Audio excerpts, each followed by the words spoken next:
digigiting pakai genteng? Selamat pagi Bapak Ibu yang cantik dan ganteng. Sebelumnya marilah kita memanjatkan puji dan syukur atas hadirat Allah Subhanahu wa taala yang telah melimpahkan segala rahmatnya sehingga kita bisa berkumpul pada tempat ini dalam keadaan sehat walafiat. Baiklah, pertama-tama saya mengucapkan banyak sekali terima kasih kepada Ibu Kepala Sekolah, rekan-rekan guru, serta mahasiswa, adik-adik mahasiswa PPL di sini yang telah bersedia hadir pada kegiatan ini dan mendukung penuh kegiatan saya. Adapun kegiatan yang akan saya lakukan pada hari ini atau kita lakukan pada hari ini adalah destinasi aksi nyata budaya positif modul 1.4. Jadi akan ada beberapa materi yang saya sampaikan tentang budaya positif yang telah saya dapatkan di program Guru Penggerak. Jadi di sini saya bukan bermaksud untuk menggurui, tapi saya ingin berbagi pengalaman dan juga ilmu. Di sini juga nanti kita bisa saling bertukar informasi ya bersama Bapak Ibu guru-guru dan adik-adik mahasiswa PPL yang semuanya adalah guru-guru dan calon-calon guru yang hebat. Oke.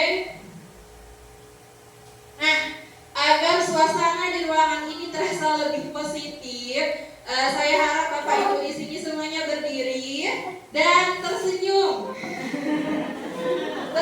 Berdiri Bapak Ibu. Nah, terus saling berhadapan dengan teman di sebelahnya. Di sebelahnya. Oke, jadi kita saling tersenyum, berdiri lah. Belum lah. Kan selama 30 detik. Jadi saya akan pasang stopwatch. Nah, silakan tersenyum bersama teman di sebelahnya. Selama 30 detik. Belum ya, Bapak Ibu belum mulai. Nah, mulai dari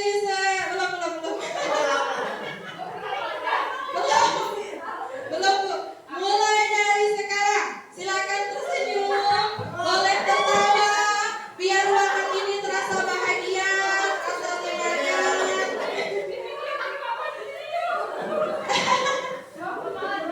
Udah, tersenyumlah ibu-ibu sampai tangannya. Udah, oke, saya rasa udah cukup ya. Semuanya sudah bahagia di sini.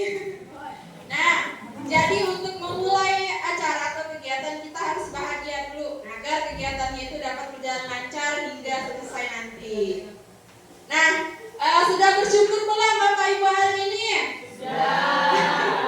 Sudah? Ya, jadi kita harus selalu bersyukur dan kurangi mengeluh ya, karena apa yang kita keluhkan setiap hari itu adalah impian dari sebagian orang-orang di luar sana. Oke, kita lanjut. Nah, agar kegiatan pada hari ini dapat berjalan dengan lancar, kita membuat kesepakatan bersama ya. Jadi yang pertama, kita saling menghargai dan saling menghormati. Lalu para audiens atau para peserta itu menjadi pendengar yang baik dan fokus. Lalu yang ketiga, menghargai orang yang berbicara. Dan untuk selanjutnya ada yang mau nambahkan? Kesepakatan bersama. Ada yang mau nambahkan? Entah mau izin ke WC ke apakah ada? Kalau misalnya tidak ada, kita lanjut. Nah, untuk menjadi seorang guru yang baik ya Bapak Ibu, kita itu harus memiliki kemampuan untuk mewujudkan budaya yang positif di lingkungan sekolah. Nah, budaya positif ini dapat dijalankan dengan menerapkan konsep-konsep seperti yang pertama ada disiplin positif, lalu yang kedua ada motivasi perilaku manusia, yang ketiga keyakinan kelas atau sekolah, yang keempat kebutuhan dasar manusia, yang kelima posisi kontrol restitusi, dan yang keenam adalah segitiga restitusi. Jadi ini adalah materi yang akan saya sampaikan pada hari ini yang telah saya dapatkan pada calon guru penggerak. Nah, mungkin Bapak Ibu di sini memiliki pendapat apa itu disiplin positif. Mungkin Bu Dirja, menurut Bu Dirja, apalah disiplin positif itu? Silakan Bu.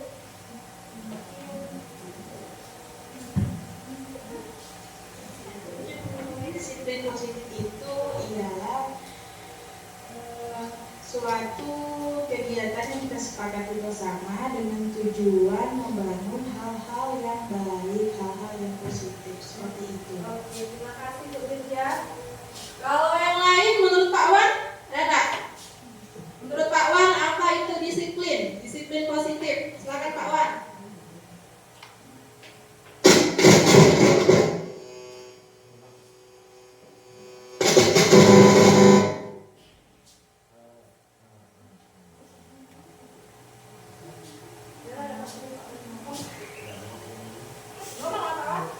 Disiplin positif itu yang pertama dari diri sendiri ya, karena seorang guru memberikan contoh terhadap anak muridnya.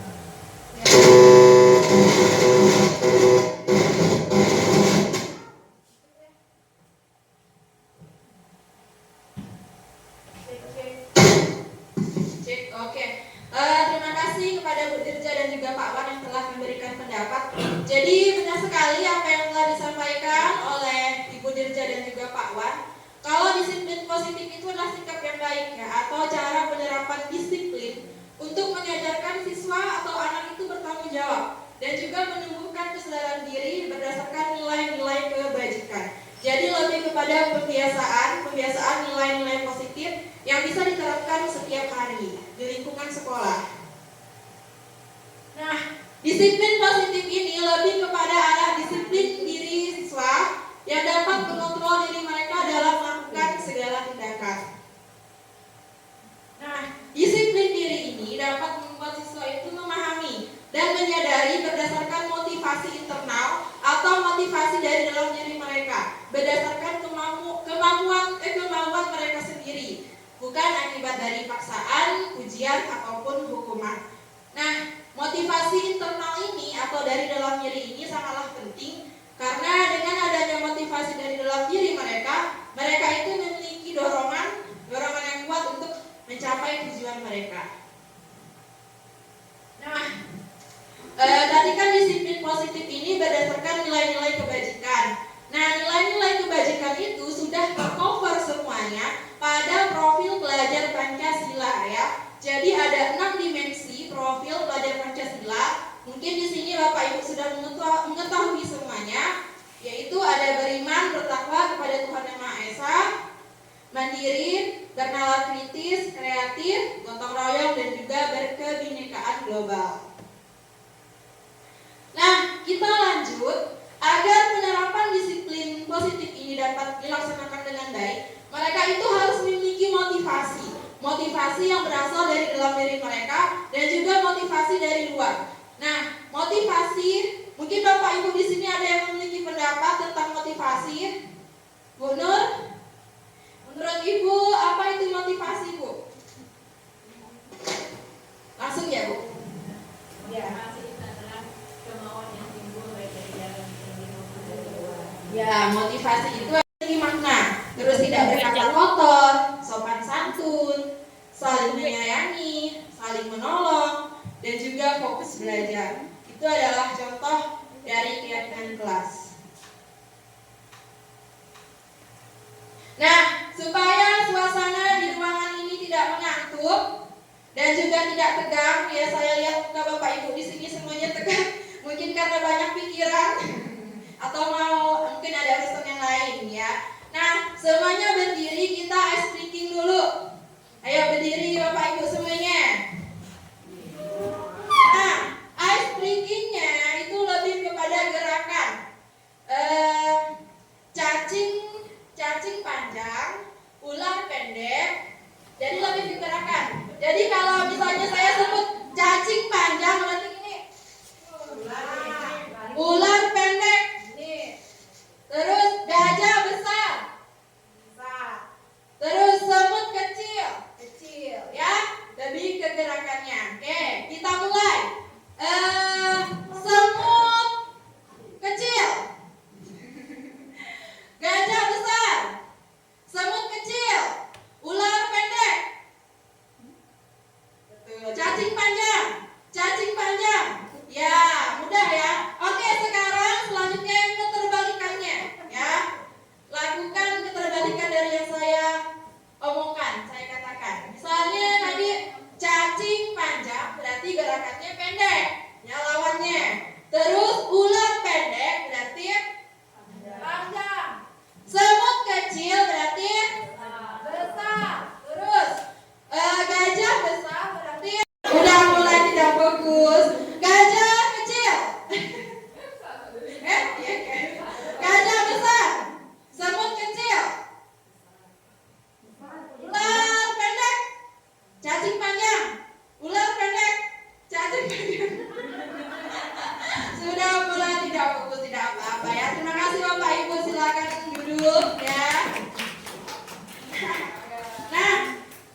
kita lanjut ke kebutuhan dasar manusia. Nah, kira-kira menurut Ibu Pak Sekolah nih, apalah kira-kira yang kita perlukan, Ibu, yang perlu kita butuhkan?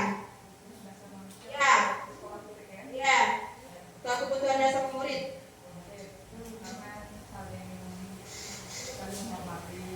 Ya, saling menghormati, dan terus saling kekeluargaan. kekeluargaan. Oke. Ada lagi, Bu? Komunikasi. Ya, saling berkomunikasi. Kalau menurut Bu Mala, nih master nih. Bu, menurut Bu Mala, apa saja Bu kebutuhan dasar manusia atau kebutuhan dasar pada murid? Silakan, Bu. Kebutuhan dasar manusia yang paling diperlukan apa, Bu Mala? Ya, kasih sayang salah satunya, betul, sama seperti yang disebutkan Ibu Sugi tadi. Jadi, nah, ketika seorang murid melakukan suatu perbuatan atau kesalahan yang bertentangan dengan nilai-nilai kebajikan ataupun melanggar peraturan, hal itu sebenarnya mereka itu gagal memenuhi kebutuhan dasar mereka. Jadi kalau misalnya muridnya Bapak Ibu melakukan kesalahan, nah bisa jadi ada salah satu kebutuhan mereka yang belum terpenuhi. Nah, jadi kita tidak boleh langsung memarahi mereka atau memberi hukuman mereka, tapi kita tanya dulu apa alasan dia melakukan kesalahan atau melakukan pelanggaran, ya. Nah, ada 5 pada kebutuhan dasar manusia yang betul disebutkan oleh Ibu Kepala Sekolah dan Ibu Mala. Yang pertama adalah kebutuhan bertahan hidup. Lalu yang kedua adalah kebutuhan kasih sayang dan rasa diterima. Yang ketiga adalah penguasaan. Yang keempat adalah kebebasan. Dan yang kelima ini adalah kesenangan. Itu adalah kebutuhan dasar manusia yang diperlukan. Nah, di sini ada kasus Bapak Ibu dan semuanya boleh berpendapat, ya. Mungkin salah satu Bapak Ibu di sini pernah mengalami kasus ini, ya. Nah, di sini kasusnya adalah Ibu Ani, guru wali kelas 3, sedang bingung menghadapi ulah dari salah satu muridnya di kelas, yaitu Fahmi. Nah, beberapa anak itu telah mengeluhkan Fahmi yang seringkali minta bekal temannya, minta bekal makan siang mereka dengan secara paksa. Nah, kalau Bapak Ibu sebagai guru kelas menghadapi situasi seperti Ibu Ani ini, apa yang akan Ibu lakukan, Bapak Ibu lakukan? Nah, menurut Ibu kira-kira apa alasan Fahmi melakukan hal itu? Coba Bu Susi. Menurut Bu Susi, kenapa lah Fahmi berbuat seperti itu?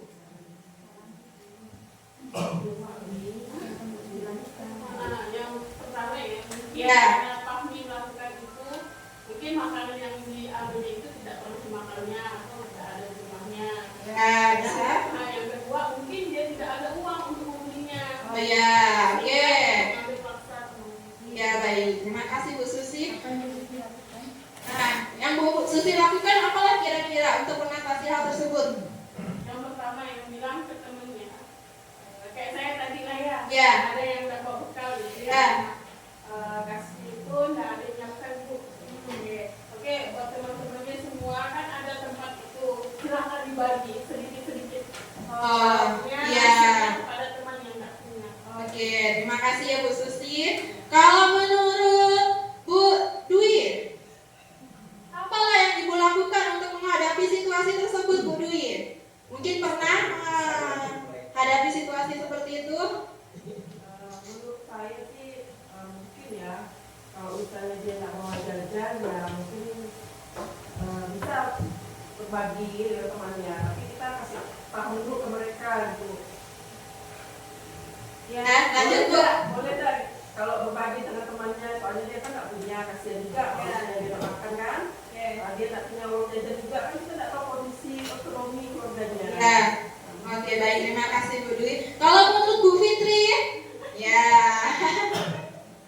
Menurut Bu Fitri kira-kira bagaimana menghadapi situasi atau kasus tersebut? Yang pertama mungkin ditanyakan dulu ke Ya. orangnya. Ya. Ya, betul. Lanjut, Bu. Ditanya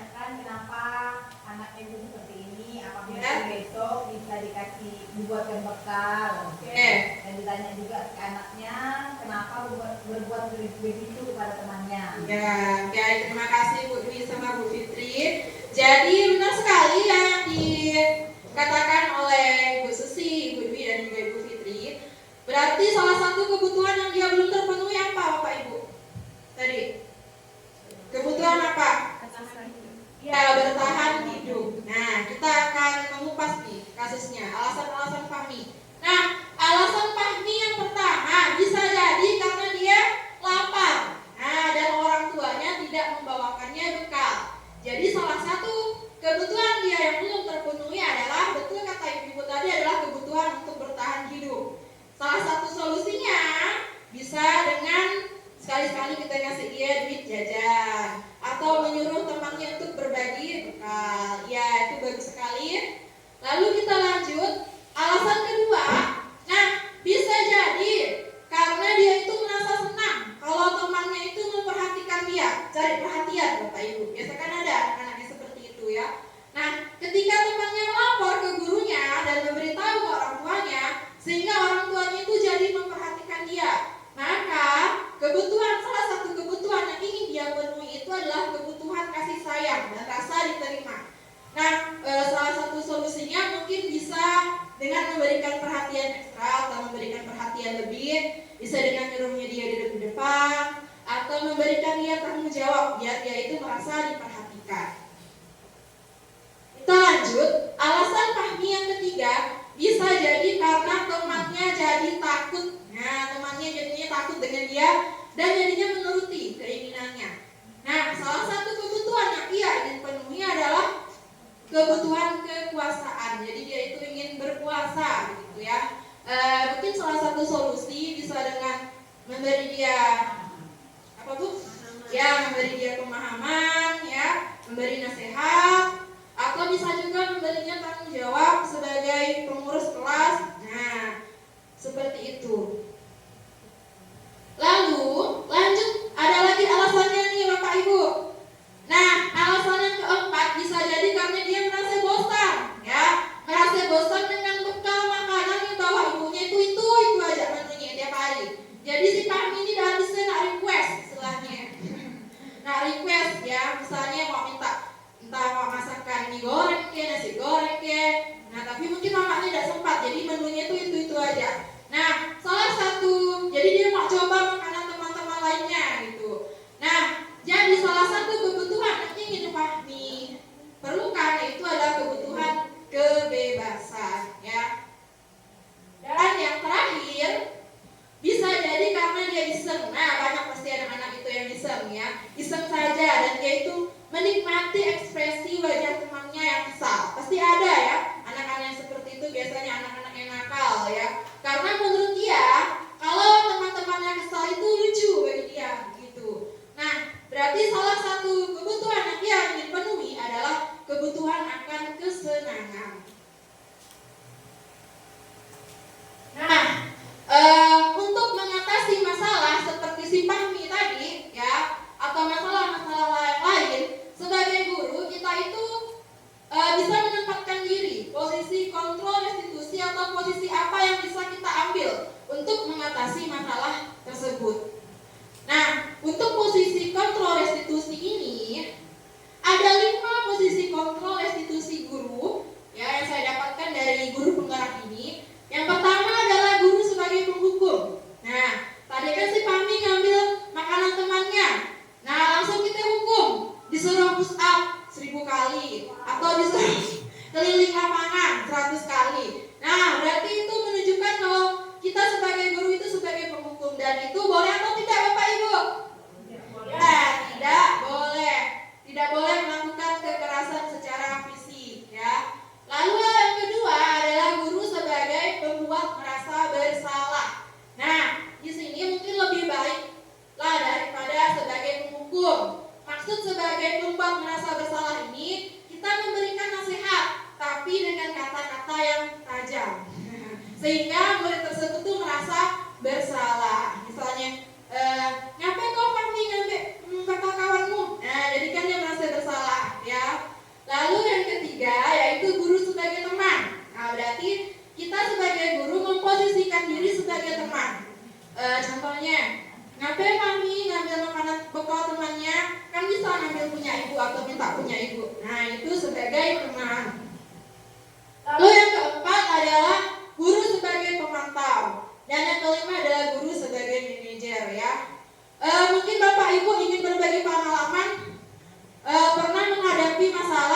dan apa posisi kontrol yang Ibu ambil?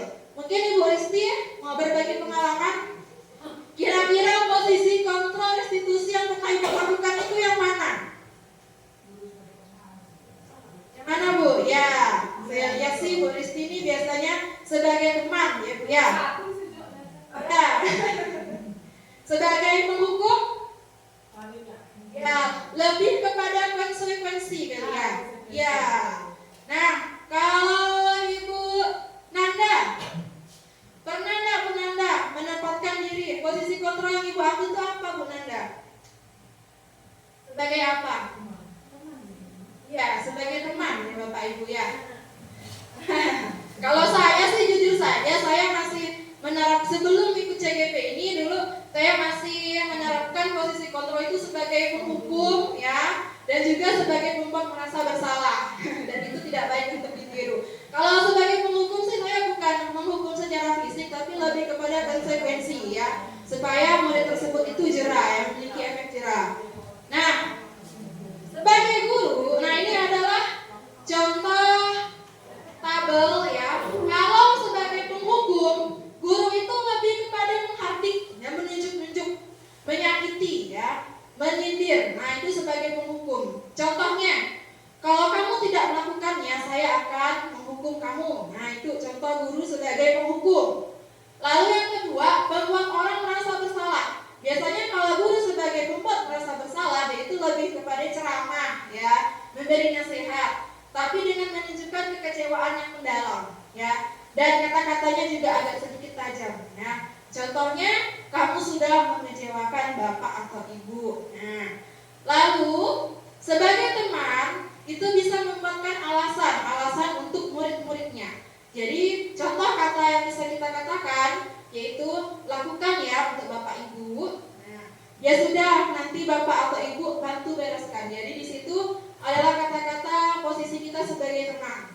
Dan yang keempat adalah sebagai pemantau. Pemantau ini juga lebih banyak kepada pertanyaan-pertanyaan, tapi pertanyaannya itu dengan kata-kata yang agak sedikit tajam kata kakak saya tadi ya. Misalnya, apa peraturannya? Nah, apa konsekuensinya atau sanksinya? Apa yang telah kamu lakukan atau apa yang terjadi sekarang? Dan yang paling baik posisi kontrol sebagai guru itu adalah sebagai manajer. Nah, sebagai manajer di sini kita bisa mengajukan pertanyaan-pertanyaan. Contohnya itu adalah apa yang kita yakini. Jadi lebih menanyakan keyakinan ya. Apa kamu meyakini hal tersebut? Lalu, kalau kamu meyakininya, maukah kamu memperbaiki masalah yang kamu perbuat? Nah, kalau kamu memperbaikinya, jadi kira-kira hal tersebut akan menggambarkan apa tentang dirimu. Itu adalah contoh kata-kata yang bisa diterapkan pada posisi manajer. Di antara kelima posisi kontrol tersebut, sebaiknya Bapak Ibu menggunakan posisi apa? Ya, posisi yang nomor 5, yaitu sebagai manajer ya. Nah, sebagai manajer kita itu dapat berbuat sesuatu bersama murid. Jadi lebih kepada membuat kesepakatan bersama murid. Jadi mempersilahkan murid itu untuk dapat bertanggung jawab terhadap kesalahannya dan menyuruh murid untuk menemukan solusi yang tepat ya. Jadi kalau misalnya siswa itu berbuat salah ya, kita bukan langsung menghardiknya atau langsung menghukumnya, tidak, tapi kita harus tanyakan dulu alasan dia melakukan kesalahan tersebut itu mengapa. Nah, jadi kita, karena kan setiap orang pasti punya kesalahan ya, begitu juga dengan siswa ya. Nah, selain itu posisi manajer ini nanti akan saya jelaskan mengacu pada restitusi yang dapat menjadikan murid itu sebagai manajer bagi dirinya sendiri, sehingga dapat tercipta identitas yang positif pada diri murid. Nah, kita lanjut untuk menempatkan posisi kita atau posisi kontrol tadi. Kita bisa menerapkan langkah-langkah ya, yaitu langkah segitiga restitusi. Nah, segitiga restitusi itu adalah langkah-langkah yang bisa kita terapkan kalau kita itu menghadapi suatu masalah pada siswa. Yang pertama adalah menstabilkan identitas. Lalu yang kedua adalah validasi tindakan yang salah. Yang ketiga adalah menanyakan biasanya kalau misalnya murid berbuat salah, biasanya ngapain Bu Fitri? Langsung apa? Apakah menerapkan langkah-langkah ini? Nah, langsung dimarahkan ya Bapak Ibu ya. Nah, sebaiknya kalau misalnya nanti kedepannya kita menghadapi murid yang bermasalah, kita lakukan ini, tahapan dalam segitiga restitusi. Nah, di sini yang pertama adalah menstabilkan identitas. Nah, menstabilkan identitas di sini maksudnya kalau misalnya murid berbuat salah, kita stabilkan dulu emosinya. Nah, kita tenangkan dulu dia, ya, supaya dia itu bisa berbicara dengan baik dengan kita. Nah, menstabilkan identitas ini dilakukan berdasarkan prinsip bahwa membuat kesalahan itu adalah bagian dari proses pembelajaran. Bukan berarti kita membenarkan kesalahan mereka, ya, tapi lebih memberikan solusi untuk mengatasi kesalahan yang mereka perbuat, yang nantinya akan menggeser identitas yang mereka merasa gagal, yang nantinya apa yang sebelumnya mereka merasa bersalah, merasa terkucilkan, itu mereka ke arah identitas yang sukses, ya. Mereka akan menemukan sendiri bagaimana solusi yang bisa mereka hadapi. Nah, ini adalah contoh kata-kata yang bisa kita lakukan pada tahap menstabilkan identitas ini. Contohnya, berbuat salah itu hal yang manusiawi ya, nah, karena setiap manusia pasti punya kesalahan. Nah, itu contoh kata-kata yang bisa kita katakan kepada murid yang bermasalah. Lalu, tidak ada manusia yang sempurna. Nah, kita pasti bisa menyelesaikan permasalahan ini. Jadi ini adalah kata-kata yang bisa kita sampaikan kepada murid jika murid tersebut mengalami masalah atau melanggar aturan. Lalu yang kedua itu adalah validasi tindakan yang salah.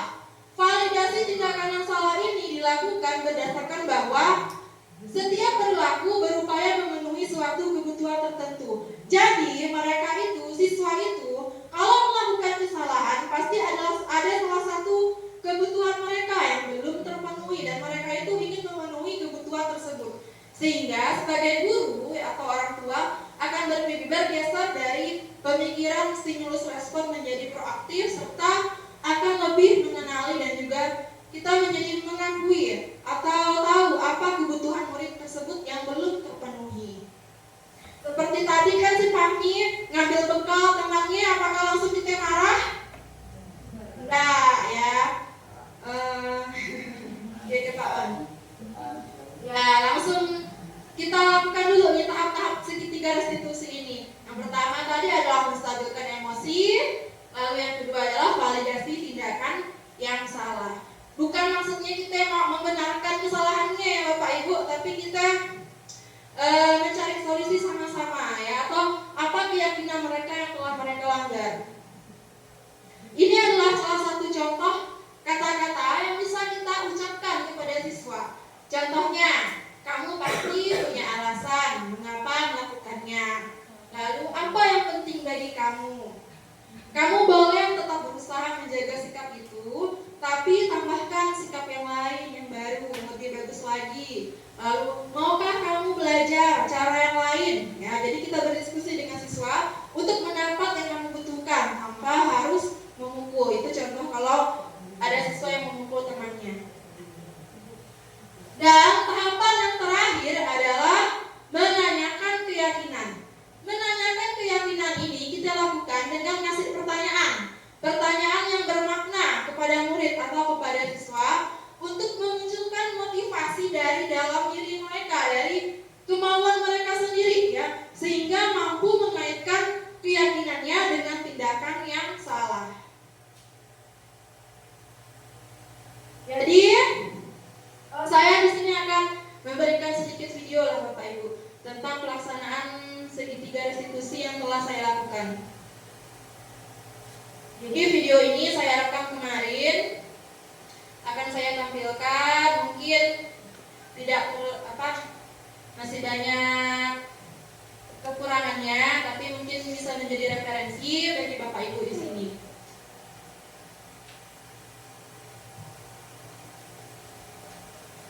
Ya Bapak Ibu lagi loading.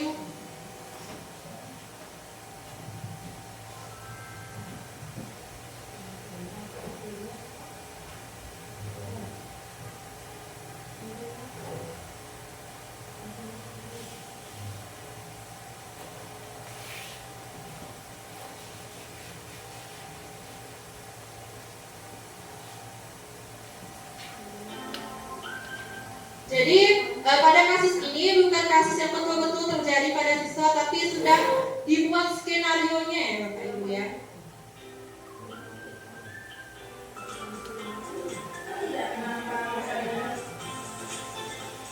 Nah, contohnya pada saat ulangan matematika, Wika atau salah satu murid saya itu terlihat menyontek kertas ulangan temannya. Nah, mungkin di sini Bapak Ibu pernah yang menghadapi masalah seperti ini ya. Caranya yang bisa kita lakukan di sini menerapkan segitiga restitusi.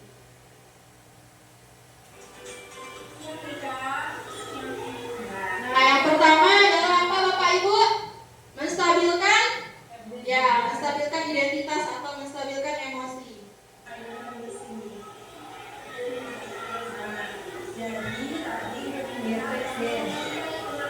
Bu? Ya, karena mendadak.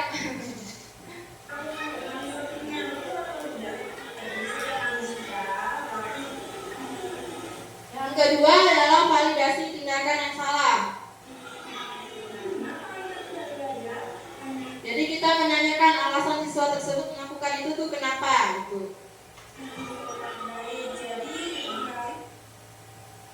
Dan yang terakhir adalah menanyakan keyakinan.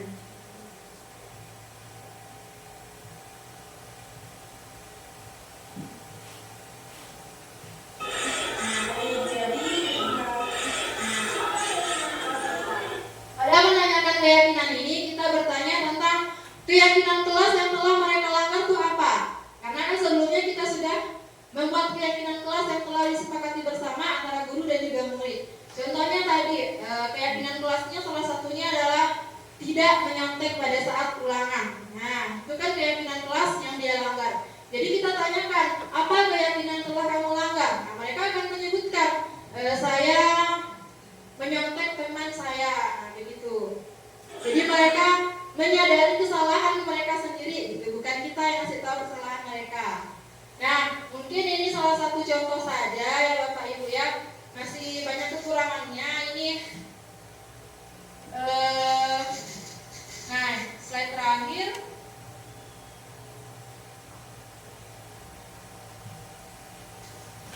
Oke, nah sudah sampai di slide terakhir, tidak terasa ya Bapak Ibu ya. Kita sudah di penghujung materi. Jadi, untuk menerapkan disiplin positif di sekolah kita, yang pertama adalah kita bisa membuat keyakinan kelas ya, yang telah disepakati bersama antara guru dan juga siswa.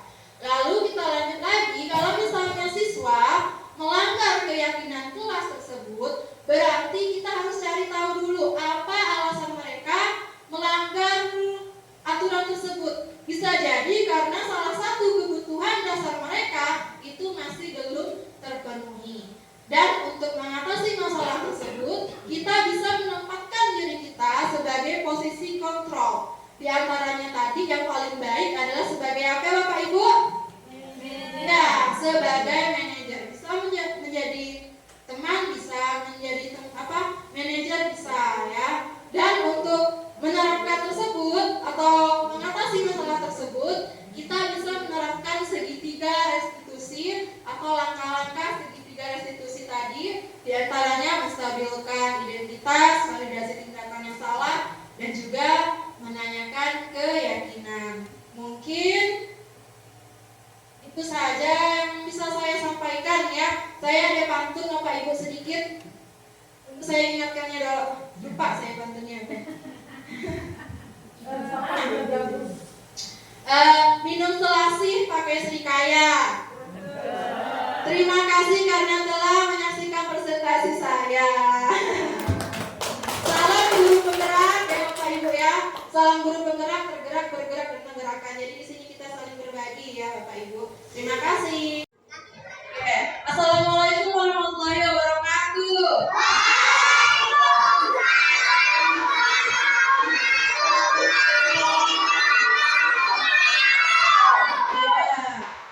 Selamat pagi.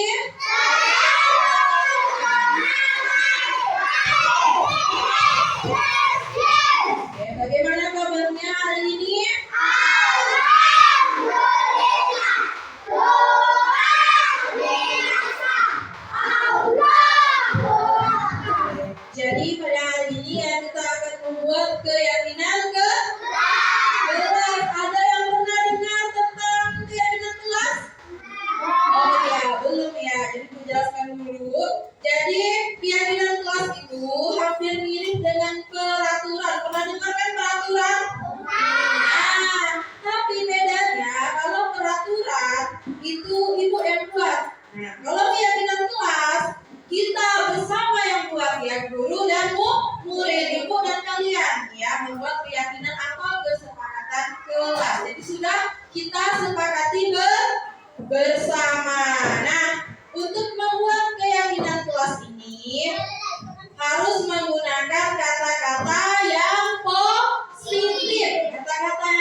negatif. Contohnya apa kata-kata positif misalnya?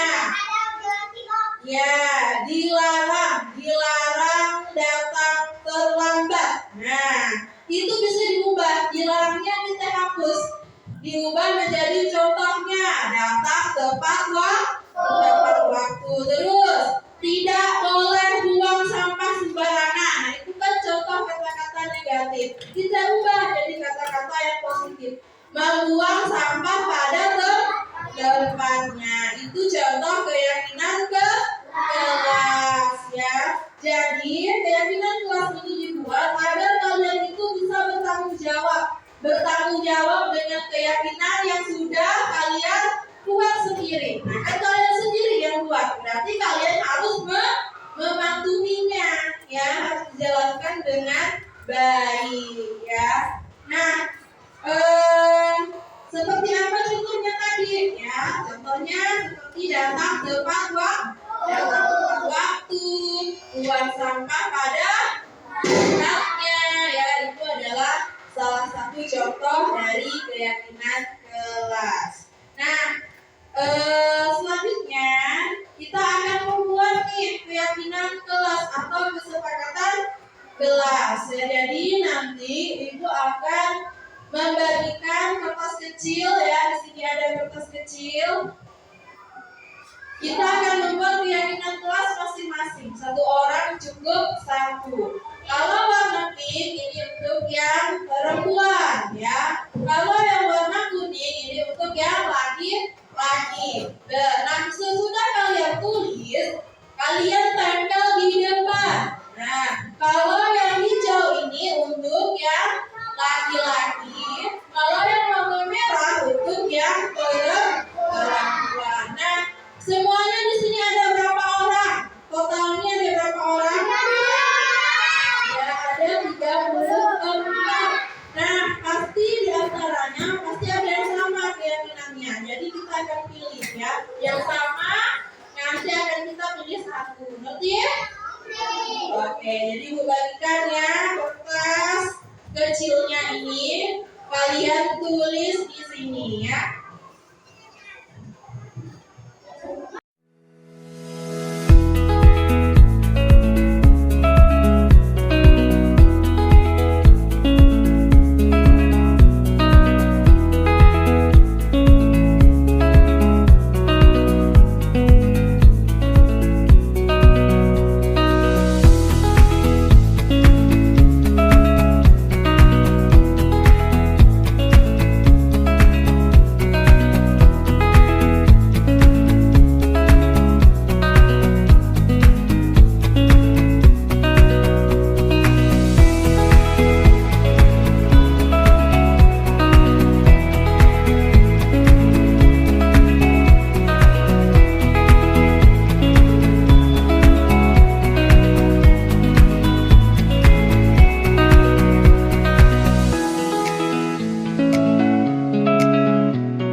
Begitu juga yang piket ya. Yang piket berarti harus datang lebih awal. Oke, kita sudah sepakat. Terus hormati guru dan teman. Ya, kita harus apa? Saling menghormati dan menghargai. Kalau kalian hargai ibu, kalian juga akan menghargai kalian ya.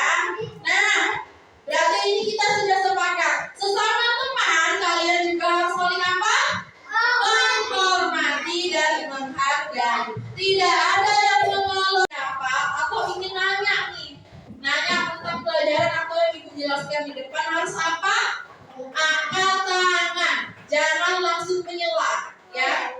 Misalnya ibu lagi ngomong terus kita tiba-tiba nanya, Bu, nah itu namanya menyela, itu tidak boleh. Harus apa? Mengangkat tangan ketika ingin berbicara ya. Kita lanjut. Nah, lagi di sini. Apa ini? Bagian dengan tertib. Nah, selanjutnya membuang sampah pada tempatnya. Sepakat kalau buang sampah harus di tempatnya? Iya, kita sudah disediakan apa? Tong sampah. Di luar ada satu, di dalam pun ada satu. Jadi kalau kalian ada sampah, itu diapakan? Dibuang pada tempatnya ya. Terus ada apa lagi di situ ya? Hanya ada 3 nih. Nah, oke, di sini ada nih. Apa ini tulisannya? Siapa yang nulis nih? Nah, ini ada yang kosong. Belajar dengan tertib. Oke. Nah, belajar dengan tertib. Ngerti nggak? Berarti kalian saat belajar tidak ada yang apa? Tidak ada yang berbicara, tidak ada yang ribut, dan tidak ada yang berjalan-jalan kaki ya. Jalan-jalannya nanti ya. Oke, sudah ngerti? Berarti kita sudah ada berapa keyakinan? Ada 4 keyakinan kelas. Yang pertama, datang tepat waktu, lalu hormati guru dan teman, angkat tangan jika ingin berbicara, dan belajar dengan tertib ya. Oh, ada 5. Satunya lagi, membuang sampah pada tempatnya. Sepakat kalau itu harus kalian patuhi? Kalau sepakat, sebagai tanda kalian sudah sepakat dengan keyakinan kelas yang kita buat bersama, nanti kalian tanda tangan di depan ya. Itu tandanya kalian sudah sepakat dengan keyakinan kelas yang sudah dibuat. Tahu kan tanda tangan? Ya, masing-masing nanti ibu panggil namanya, tanda tangan di depan. Ngerti ya? Oke. Tunggu ya.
warahmatullahi wabarakatuh. Kenalkan, nama saya Alfi. Saya senang sekali bisa membuat keyakinan kelas karena bisa meningkatkan rasa tanggung jawab. Assalamualaikum warahmatullahi wabarakatuh.